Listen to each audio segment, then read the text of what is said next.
இவரின் முழு வீடியோ பார்க்க கீழே உள்ள பொம்மையின் விரலை தொடங்க போதும். பார்த்தீங்கன்னா இந்த தொட்டி அமைப்பு தேங்காய் உரிச்சுக்க மட்டையை அடிக்கிருக்கிறோம்.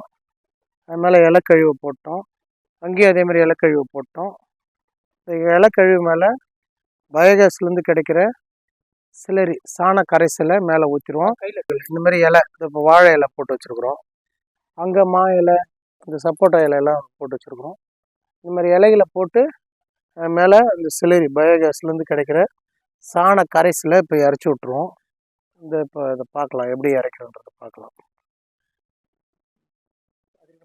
9-10 லிட்டர் தண்ணிக்கு 1 லிட்டர் மண்புழு வடிநீர் தெளிச்சா போயிடும். ஒரு பெரிய வளர்ச்சி ஊக்கி நம்மளால் இந்த மாதிரி தொட்டிலேருந்து இந்த மாதிரி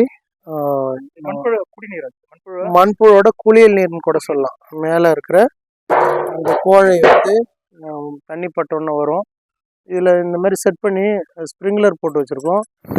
இப்போ நீங்கள் பார்க்குறது பயோகேஸ் வெளியே வர்ற சிலரி தொட்டி. இங்கேருந்து சிலரி வருது இல்லைங்களா, இந்த பயோகேஸ்லேருந்து வர்ற சிலரி. இந்த சிலரி இப்போ மண்பு வர தொட்டிக்கு இறக்கி போகிறோம். இது வந்து ஒரு சிலரி மோட்ரு இதுக்காக வாங்கி வச்சுருக்குறோம். இப்போ பார்த்தீங்கன்னா இலக்கழிவுலாம் போட்டாச்சு. இதில் போட்டு இப்போ இந்த இலக்கழிவில் இந்த நம்ம சிலரி இறைக்கிறது மூலமாக செலவு கம்மி, களை எடுக்கிற கூலி ரொம்ப கம்மி. நேரடியாக ஒரு சத்து பொருளை நேரடியாகவே செடி கொடுக்கறது மூலமாக வளர்ச்சி அதிகப்படியாக இருக்கிறத நம்மளால் பார்க்க முடியும். என்ன இருந்தாலும் எரு கொடுத்தா நல்லது தான். இவரின் முழு வீடியோ பார்க்க கீழே உள்ள பொம்மையின் விரலை தொடங்க போதும்.